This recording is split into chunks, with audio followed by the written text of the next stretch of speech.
Um, perfect. Um, Rhonda decided to join us, which it would be extremely helpful in focusing our conversation a little bit. Um, uh, I'm going to start by saying I was the great beneficiary of coming to the MOD conference down in Louisville with my compatriot from Lackawanna Presbytery, Bill Carter. And as I said, walking around Presbyterian Center, Bill Carter's like being with Mick Jagger or something among Presbyterians. He's kind of like a rock, the closest thing we have to a rock star. So that was kind of fun. Well, But we had both agree that we had an extremely meaningful time there, and we give thanks to all of you for your input there, and Tricia for your great organizing of all of it and putting it together. We've already told our vice moderator, make sure you have this outlined on your calendar for next November so that you get there. So thank you for that. that's right. Rhonda, do you want to frame what we're doing, or do you want me to try and do that? No, I can do that. Thank you. We have the two presbyteries have been in partnership, have had shared staff for a year and a half now. I am the transitional presbytery leader is shared, treasurer is shared, office administrator is shared, and then each presbytery has their own 20-hour a week clerk, um, which we anticipate will eventually be shared. And we have been meeting together for since November of 2022. So we've been meeting together for over a year. Our the meetings, the first couple we'd come together, and then we'd go to separate rooms and have our business meetings. But then we said, now we're just gonna meet, and we kind of go back and forth with the business. And that's worked very well. And last November, at our November 18th meeting, we met and brought the leadership of both presbyteries brought to the assemblies that we would like their blessing, not a vote, but just their thumbs up to move forward to develop a merger plan. And they gave us that. So that's where we are, is we are putting together a small team of people. We're also looking to hire what we're calling a merger coordinator, which is going to be somebody to really dig into the details and make sure everything's moving forward on track.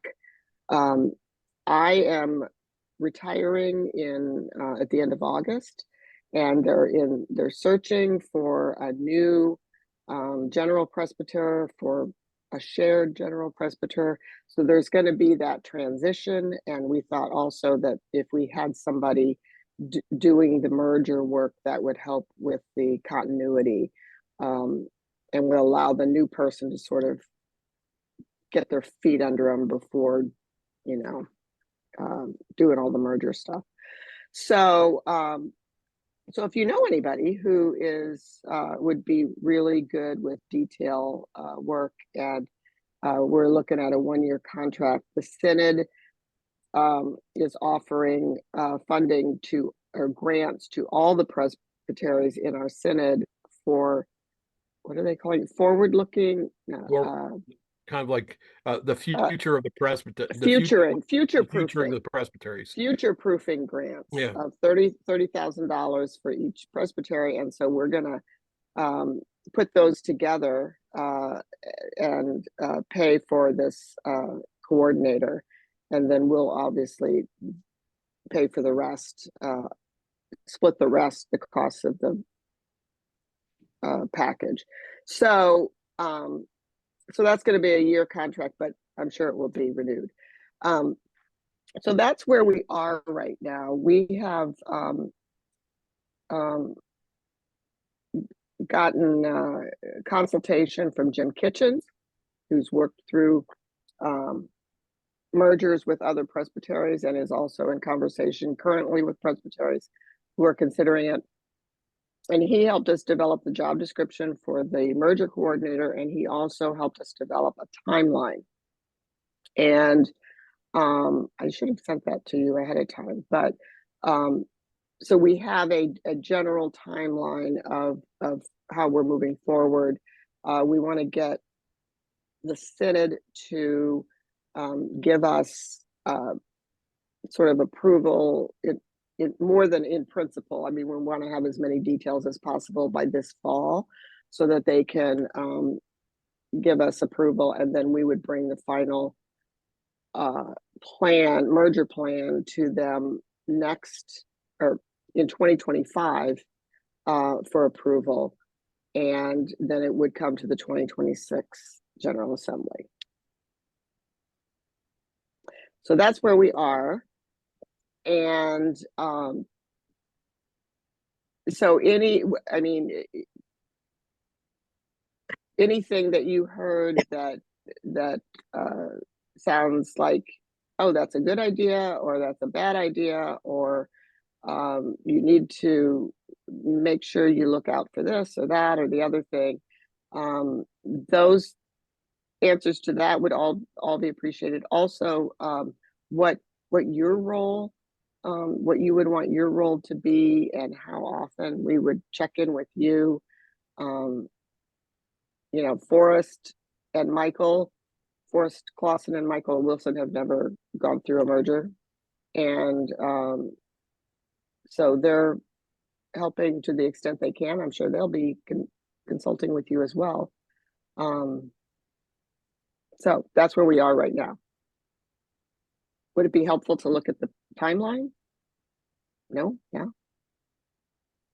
Sure. I have a couple of small questions. Do you have an attorney that you're working with? That I was just gonna bring that up. No. Well, we have an attorney for Lackawanna who's very good and has worked with us for years, that we were going to go to and ask about working with us. Lehigh also has, an attorney, but we have not talked to them yet. One of the questions I had for Forrest and Michael was, how will the synod attorney, tie into this? What will their role be? What information will they need? That kind of thing. So we I also guess the know short answer is no, we don't have anybody yet, but that's the next conversation. from watching the conversation that Rhonda had with Forrest and Michael, they're still in the process of creating the complete division of duties in their synod, in the synod, but also it's looking like Forrest would be the point person from their side for the legal. We do know that part. And you said that you had a conversation with Joe Martinoni?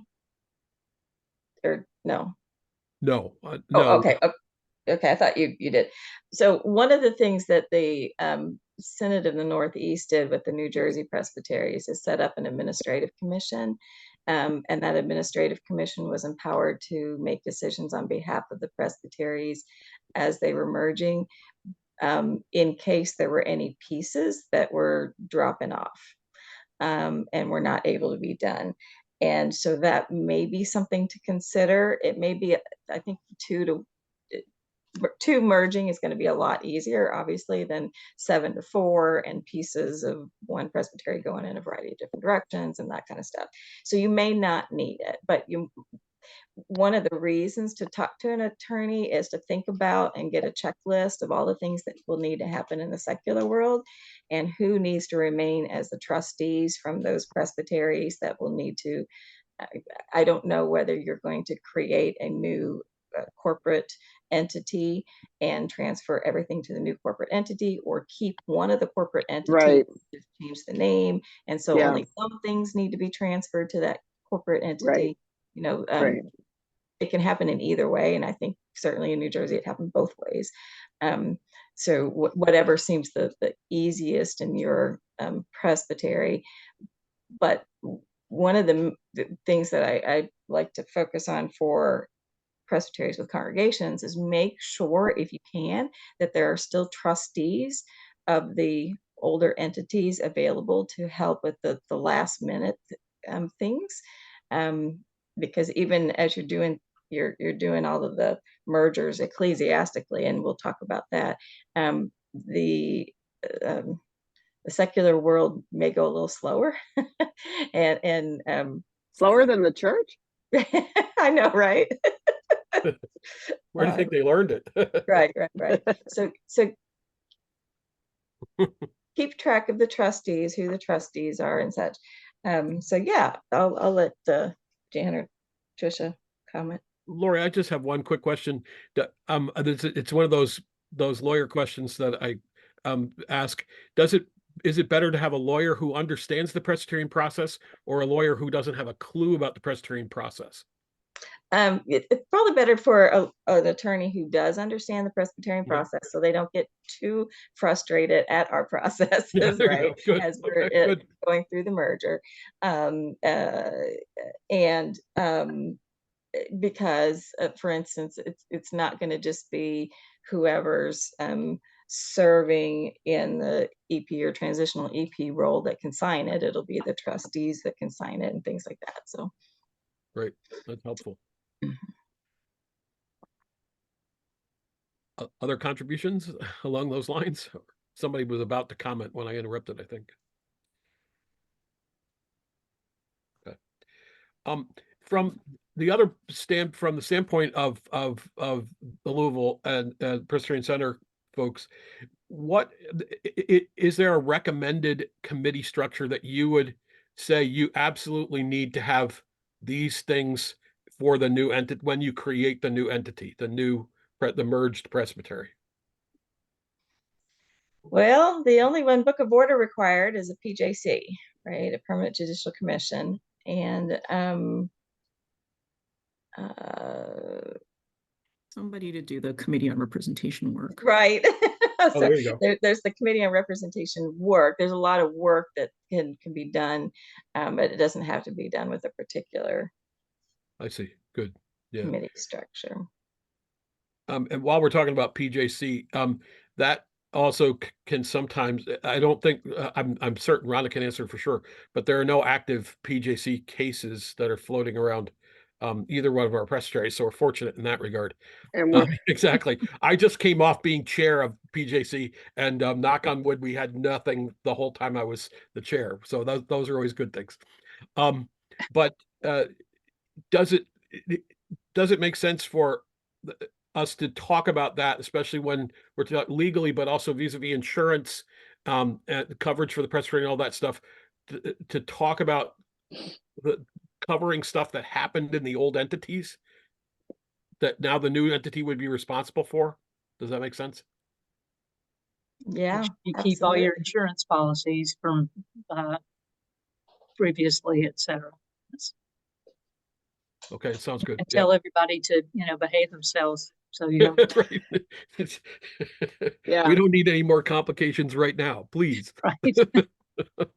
Yeah, one of the things that we're in the process of doing is aligning committee policies and structures. Lehigh has had a investment management company for a number of years, and an accounting firm who does the audits and reviews. Lackawanna did not have those pieces, and so they are going to engage the same ones, so that the finances will all be overseen by the same people, and likewise when it comes time to do audits, it will be the same auditing company doing it. So we're trying to align things as much as possible beforehand. And, you know, And some of the New Jersey presbyteries have taken longer than others to put together, like, things like minimum terms of call and, policies that have varied over between presbyteries. And I think it's been especially difficult with, as Lori said, parts of this one and parts of that one becoming, I know when you all have, right. it's a lot less complicated for you, but you will need to compare policies and figure out the policies of the new entity would be. And there's policies about all sorts of things. Some of them are required and some of them are not, but you still have to have them, practically speaking. Yeah. Also, I think, Rhonda, since you're sort of bringing up some of the differences between the presbyteries, I wanted to ask a little bit more about that, in terms of the places where you see differences, in terms of values and expectations, or maybe they're reflected in the policies because of different sort of values or different historical things that happened. Because, often our policies are written because something happened in the presbytery, and now we're trying to guard against a particular thing or whatever. Right? Yeah, because I think one of the things that we don't talk about is sort of the people-centered sort of pieces, because we get really busy talking about the structural and legal sort of pieces. And what we're hearing out of North Central California is that there were some key things that might have helped with the actual people portion of the together thing. That's is still sort of reverberating right now. Well, and we expect, we have been working hard to work on relationships, and we have, one of the reasons that we started meeting together was to start building the relational merger, the incarnational merger, and we have met only in person. So we have required, if you're going to come to Presbytery, you're going to come in person. And yeah, you're going to be driving farther, but it's worth it because we need to get to know each other. And so we've been working really hard on that, which has really gone well. People are starting to, recognize each other, sit together, even though we're not forcing them to. And, we have connected our committees. We have a shared personnel committee. We have a shared, some of our, because we share personnel, obviously. So some of our committees are starting to come together. And there are also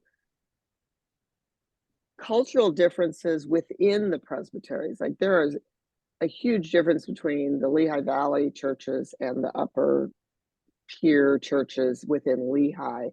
And there are also big differences between the, Scranton, Wilkes-Barre area and the churches up in Endless Mountains and whatever in Lackawanna.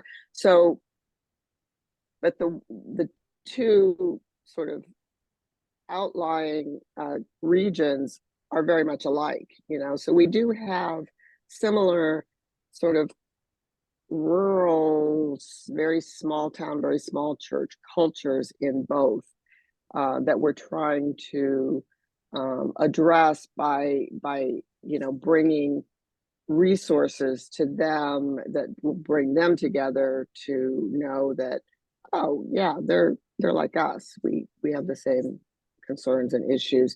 So we're working on that. Lackawanna is a very interesting, unique animal. And I've been working on trying to understand that for several years.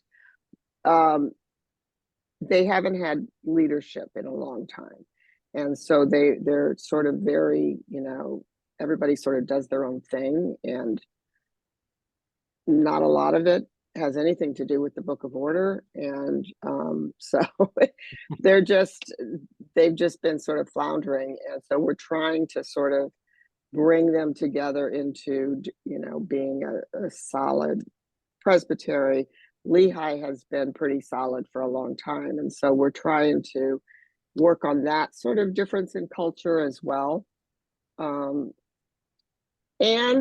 we've also found that some of the policies, some of the things that Lehigh has been doing well and Lackawanna has been floundering with,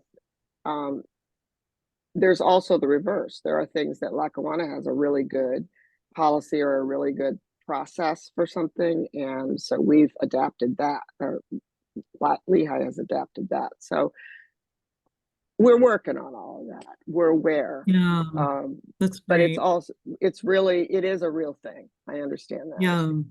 Yeah. Well, and I think, one of the things that sort of came to me, at least in terms of the North Central California piece, was that, they right, they're merged. They wanted to actually do a new initiative that's related to some of the anti-racism and DEI work that they wanted to do as a presbytery. And one of the points where they got stuck was that there were sort of, a little bit out from the merger itself.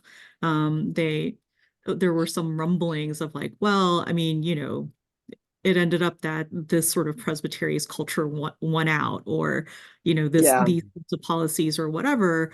And because they hadn't had explicit conversations about those, or like where people or get real capacity, right, to be able to, for people to say, I feel like I'm being excluded from this conversation or whatever, and have real conversations about that. Like, they then sort of felt stuck on how to move forward with the hard conversations that were going to be brought up by the DEI process. And so it sort of felt like they were then having to go back and reverse course a little bit to try to build capacity for hard conversations, to sort of talk about when folks are feeling excluded, and also talk about, like, it may be that Lackawanna, who's sort of been doing its own thing and now being brought into better alignment with the Book of Order, is going to feel like you sort of ignored all of our cultural needs, right? Because everything's actually going to align with these more strict policies versus the sort of freedom that we had for a little while. And so how do you all talk about that? How do you sort of bring folks into that conversation? I think just sort of seeing some of the conversations a few years out in North Central California is attuned to that. Yeah. One of the things that Jim Kitchens brought up, and I don't know if this was something that came up in California, is to determine if there are any congregations who want to be transferred to another presbytery rather than be part of the merger. And we hadn't thought about that, but there are some outlying churches that may think, well, this is an opportunity to just go to,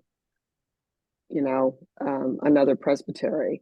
And so we need to, I hadn't thought of that. So we need to make sure that everybody, when we get down to it, everybody's really on board with being part of whatever the new presbytery is.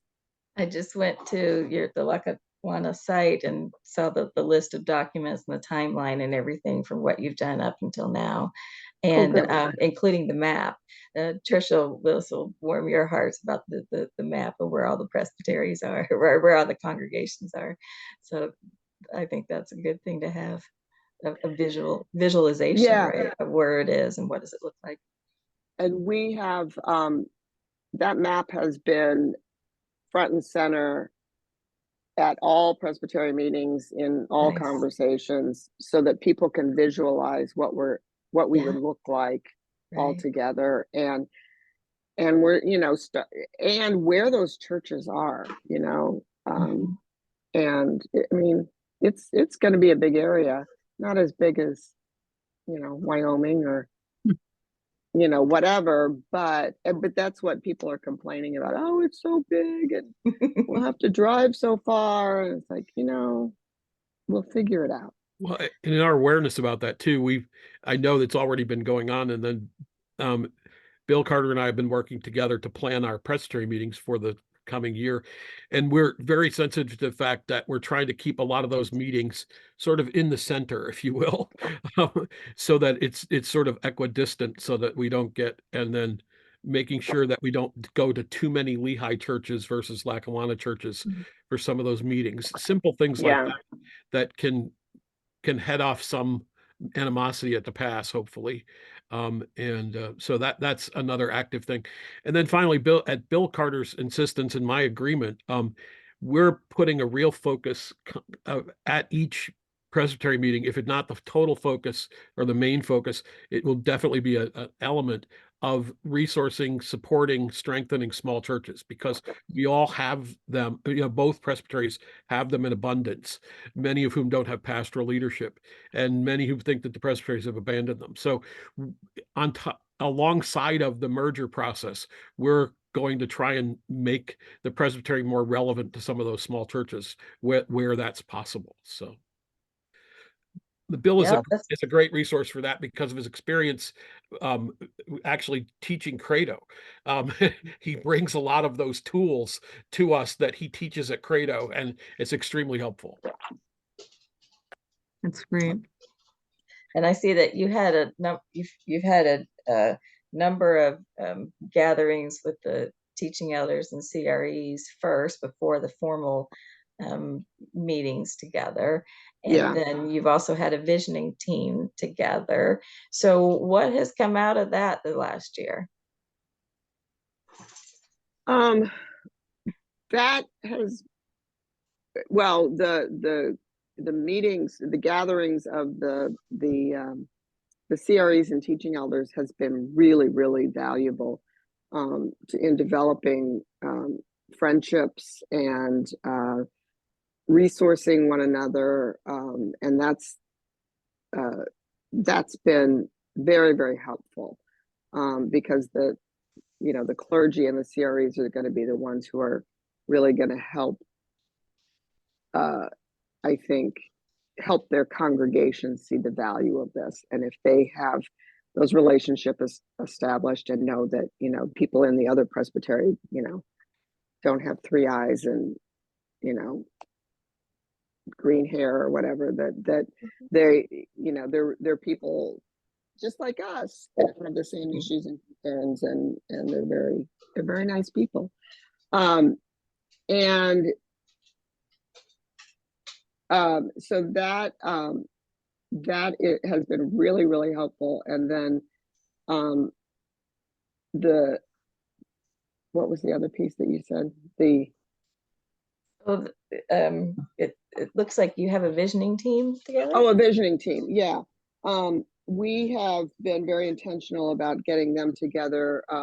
Probably it's about monthly, every 6 weeks or so, to talk about how we're doing and what we're, what we're gonna, how we're going, what we need to do to continue to develop relationships, to move this forward, besides just presbytery meetings.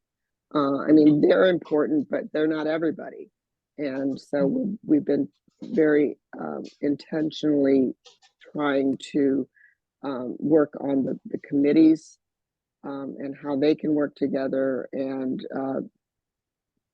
talking about what else we can share, what else we can do together that will enhance the whole process. I'm really impressed by the process that you've done up until now. Let me just say, I think you're really far down the path, and I'm very impressed with what all of you have been a part of.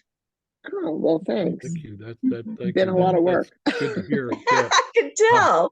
I could tell. I'm retiring. It's been so taxing. I hope this didn't push you into retirement. No, it's the end of my contract, and my contract extension, and it's just time for me to hand it over to others with more energy, maybe, and different ideas. I also think that Rhonda has been and continues to be, but since she's been here, what she inherited with First, the challenge at First Bethlehem, Yeah. and the Mhm. tail end and the reaction to that, and then if I could, I'm saying this, she's not, the implosion of First Allentown, the two anchors of the Lehigh Presbytery kind of both blew up at the same time, or not exactly at the same time, but one right after the other.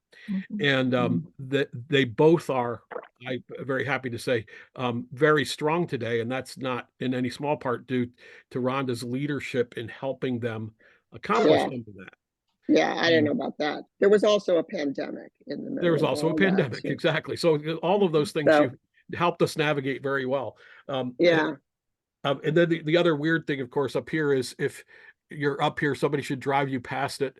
The shrine to the people that left Bethlehem, they just recently reopened a $25 million church, uh, Redeemer Church, Oh, wow. funded by the people, all these very prominent people that left, that paid for this monster structure out in the middle of nowhere. Wow. Hmm. So it's, Wow. but still, First Press presses on and is continuing to be an innovator in all kinds of ways, and JC has provided great leadership there too in that regard. So Yeah, yeah. yeah.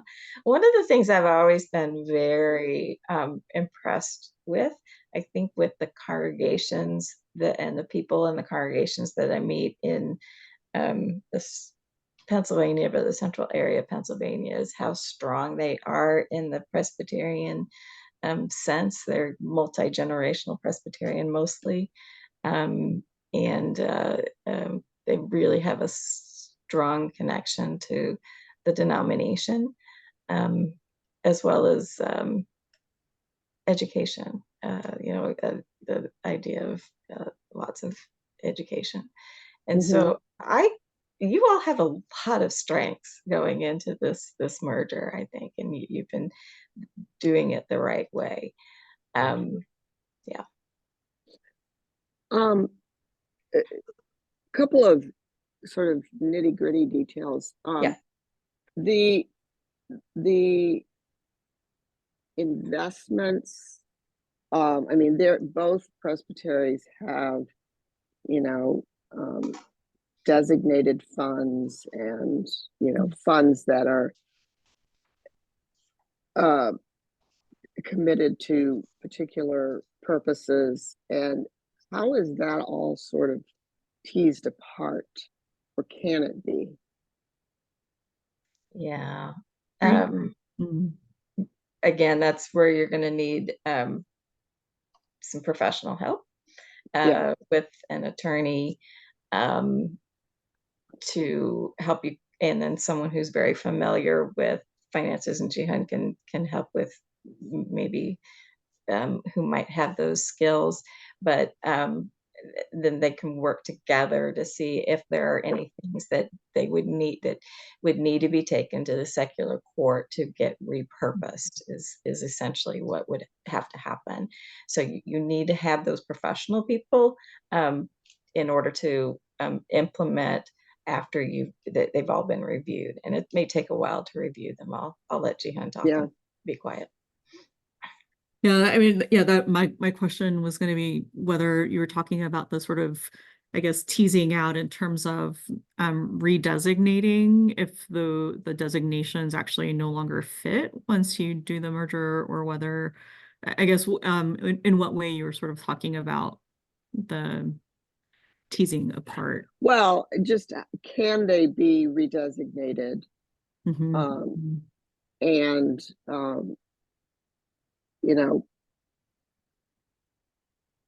pulled away from their original purpose to something that is more mutually beneficial for both presbyteries, or that is less restrictive. Yeah. So yeah, that I think Lori's answer on that of like you'd have to go to it's most likely a cypre action to get those things redesignated. I think based on some of the restricted funds redesignation we've had to do recently, courts aren't always willing to grant cypre sort of requests, right? I mean, those sorts of things. And so I think we've also had to sort of focus on the ones that were really out of date. Yeah. And then I think Yeah. there are certain other ones where, yeah, and an interesting sort of person or the group to talk with might be with the foundation or with the New Covenant Trust Company folks, because Angela, who's the new CEO for New Covenant Trust Company, used to also be the general counsel for foundation, has overseen a lot of this, I pray, work that has been done within the denomination. And so may also have a good sense of like where you might want to focus your attention to try to do some of that cypre stuff, like what sort of things might be helpful in that, or somebody who she knows that you could work with in order to do that. You're saying cypre? I don't know that word. Yeah. How do you spell that? It's CY, and that, yeah, Lori just typed it in. Oh, okay.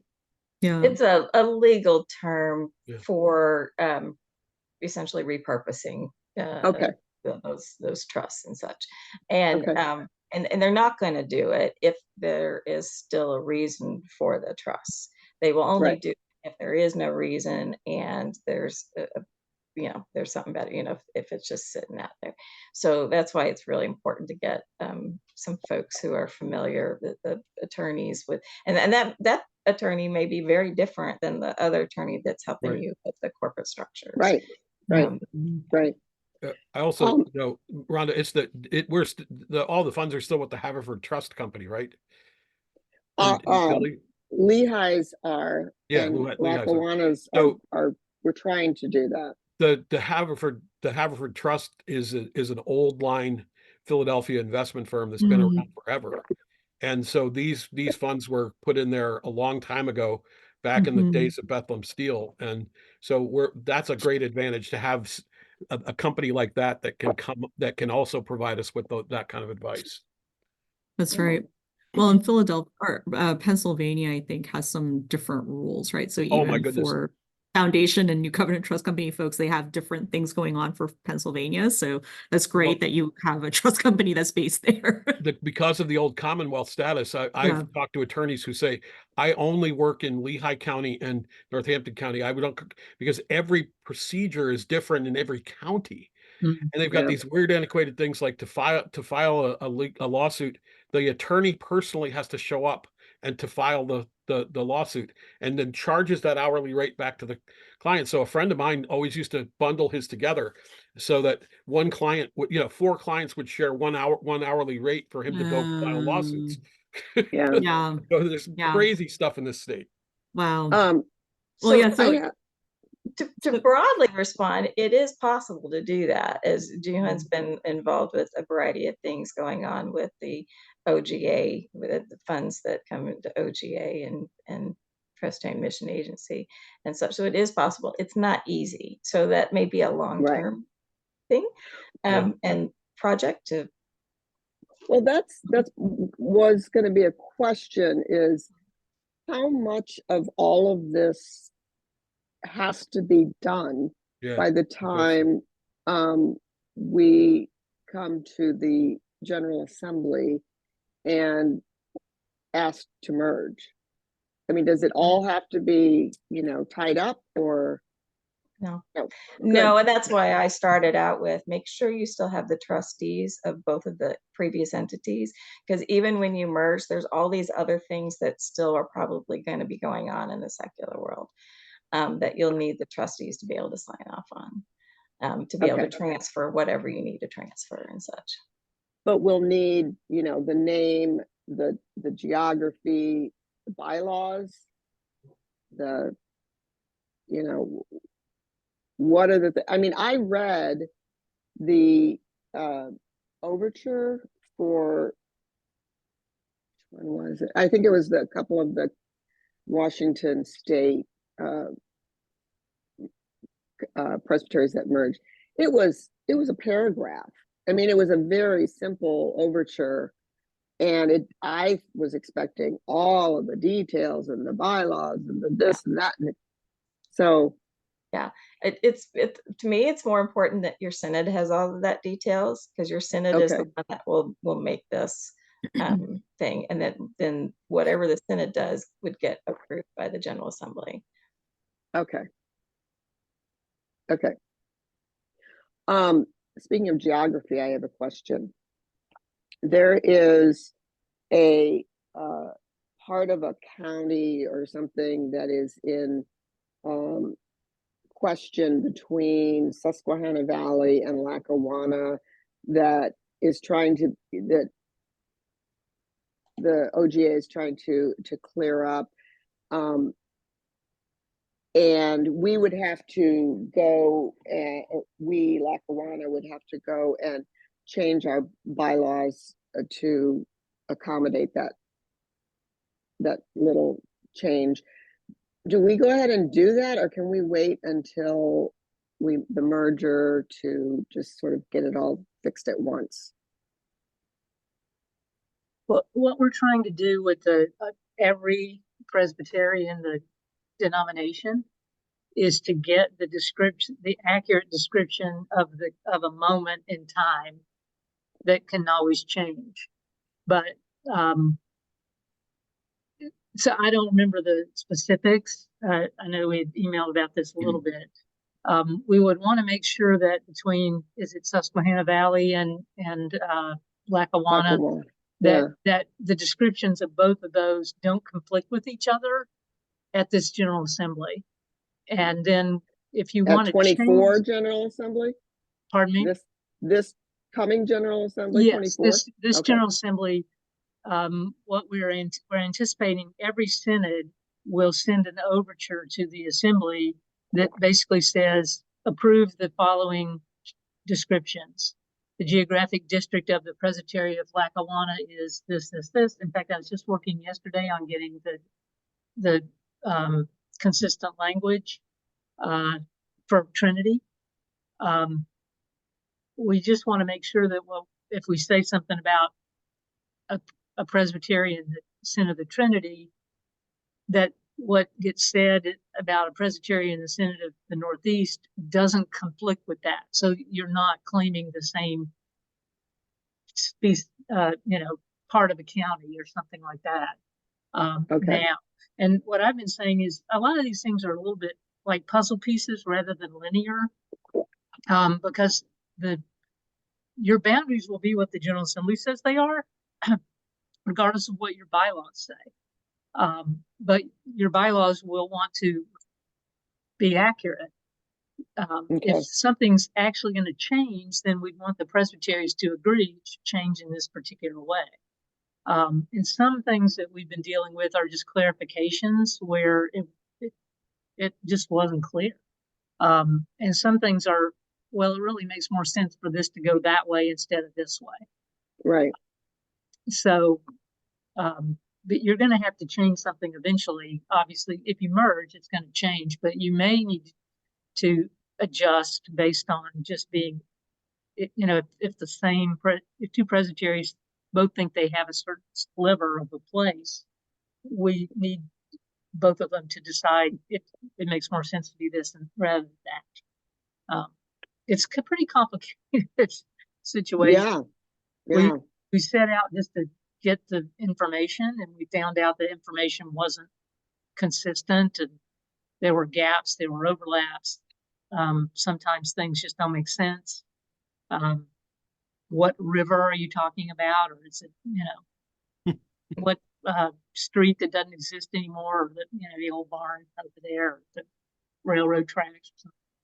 So we're focusing in on that, but you may need to change things a couple of times, or I don't know.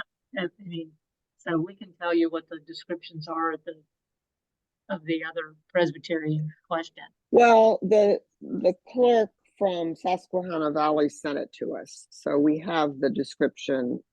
We just, I didn't know if we needed, but we need to go ahead and agree to that and change our description to accommodate that, so that when the merger comes, everything's correct. Your map looks pretty good. They're all within you know, certain, is it Pennsylvania townships? Are they townships? Or are they counties? Yeah, Counties. actually, though, we have one church in New York. Do you really? Wow. Yes, because that was, when was that? 2016, maybe? There were 3 churches, 2 in Pennsylvania and 1 in New York that merged. Mm. And they ended up with the building, using the building of the New York church. It's in Waverly. It's right across the river. I was gonna say, I see there's 2 that are outside those boundaries, right? The one in Waverly and then one up on the left. Yeah, Mm-hmm. yeah. Anyway, so yeah, and that's across Presbytery lines, cross Synod lines. It's, you know, but we claim it. It's pretty complicated.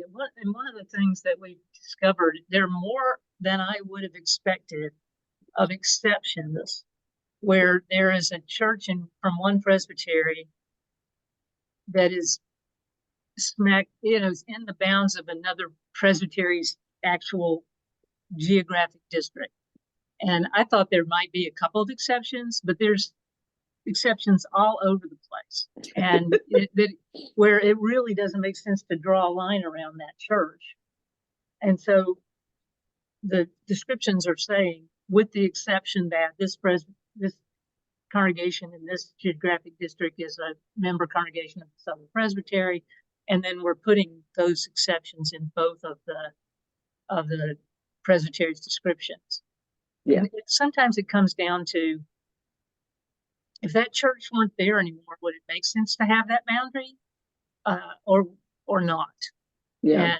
And there's so many different situations with this tiny little nuance of a thing that, and you know, trying to get this all consistent is nuts. What we're suggesting in the rationale to the overture is to say, you know, where there are exceptions, this is from, you know, decisions that were made in the past, and isn't an invitation to start making congregations in other presbyteries space. Because we're not, at least I'm not encouraging that in any way, but we're also not trying to, you know, rip churches out of presbyteries and make them go someplace else. We're trying to just be as accurate as we can be. Yeah. Well, Rhonda, I was just going to ask you, I mean, given the timeline for this assembly, maybe it doesn't make any sense for you to try to predict this or have conversations, but you were talking about the possibility that Jim Kitchens raised about inviting folks to, you know, or giving the option for churches to think about neighboring presbytery membership or whatever. You know, related to Susquehanna Valley, are there congregations that you think might want to, so that particular description with, right, or the clarification that needs to be made with Susquehanna Valley would actually be at stake? No, it's I don't think the northern churches are the ones. The one that we're thinking about is Reading, because it's sort of down there by itself, and I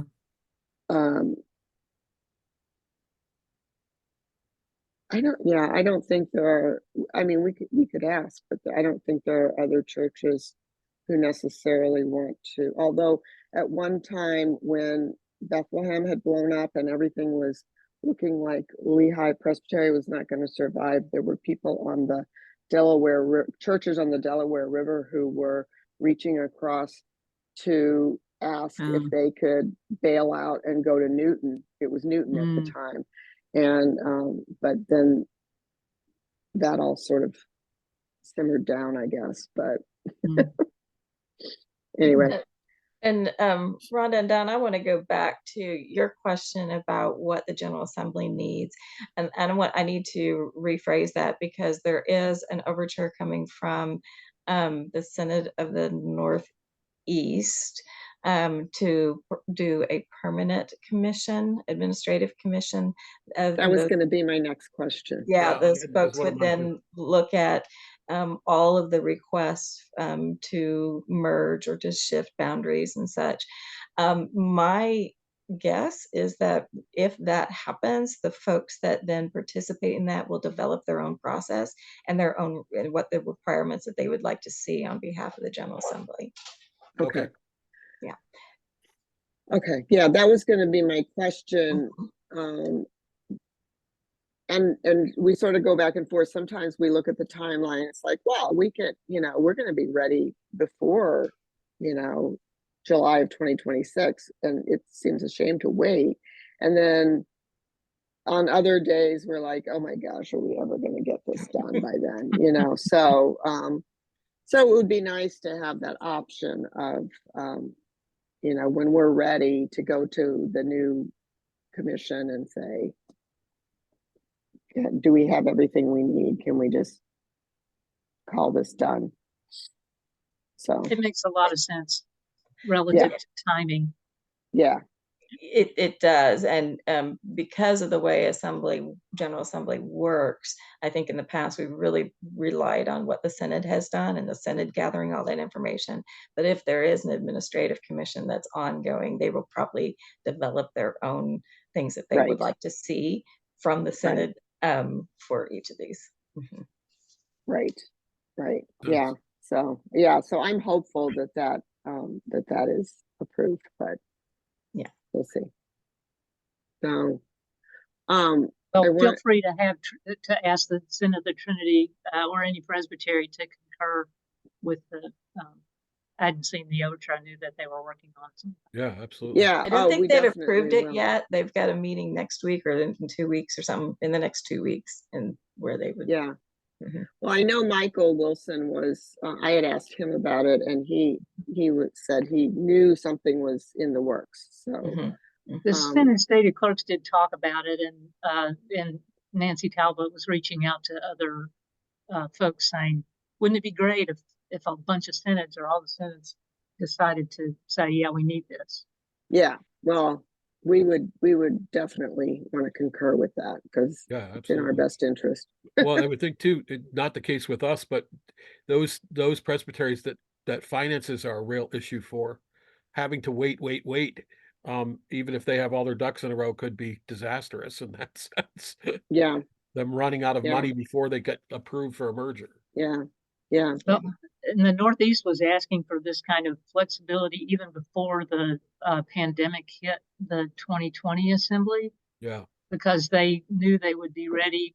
They wouldn't be ready for the assembly, but they would be ready way before 2 years from the assembly. Right. And they didn't want to slow down their momentum. They have to wait for kind of arbitrary point in time when it just doesn't work that way when you're trying to figure out these things. Yeah. And we all I was a member of the Lehigh Presbytery. In fact, I moderated it about 15 years ago, and we all know what a pain in the neck those presbyteries could be too. At times, I mean, as far as chomping at the bit and thinking that they could do what they wanted to do and all those kinds of things. I was in the middle. You mean New Jersey presbyteries? Well, especially the one, Palisades was unique, well, all of them, but Palisades especially because of how many people used to work at 475 that lived in that presbytery and thought that they were still speaking on behalf of the whole church, not just their little church in Palisades Presbytery. Gotcha. Yeah, it's my understanding that the Synod of the Northeast will be meeting within the next 2 weeks, 1 to 2 weeks, and if that gets approved, then they'll start. They'll ask for concurrences. So you should see it in the next weeks. Good. I want to respect your time. Is there anything else that you think is important we know? We do know how to reach you, so. You do. Well, I appreciate the conversation, and as mentioned earlier, you all have done a lot of great work already. So you seem to be on a really good track. Well, I think that's a really good endorsement for us to take back to our folks, to give them incentive to keep doing what we're doing until we get to the finish line. So that's very, very helpful. Yeah. Thank you. All right. And I think the idea for the merger coordinator is really great. So it would be a huge amount of work that gets moved off of the presbyters, transitional or general presbyters plate, that because there's still the work of the presbytery that needs to be done, all the COM stuff and all the, just everything else that happens day to day. And this merger work is going to take a lot of work on top of that. So the other thing that's happening around us, I didn't mention this before. I serve a union church in Pennsylvania lingo. I'm the pastor of a UCC ELCA church. And the UCC is actually combining all of their conferences into one conference that's going to be called the Keystone Conference. So we're talking over 1,000 churches are going to be in one conference. And they're having this massive gathering in June at State College to make this a reality. And then the Lutherans are coming up with some very unique things too in each of their synods. Their synods, as you all know, are 250 plus usually. And they're having very unique combinations too of sharing resources and everything. So we're in the midst of all of that around us also. And I get to walk in all three of those worlds. So I get firsthand experience in all of those. So but that's that's the reality, I guess, right? So Yep. Thanks for mentioning that, Don. Yeah. I know, I Thank want to you go all and so watch much. that happen Yeah, no kidding. for the UCCs. Yeah. It's a friend of mine, the UCC conference minister for Penn Northeast, is on the team that's doing all of that. And so I think it's 4 conferences, but they are large.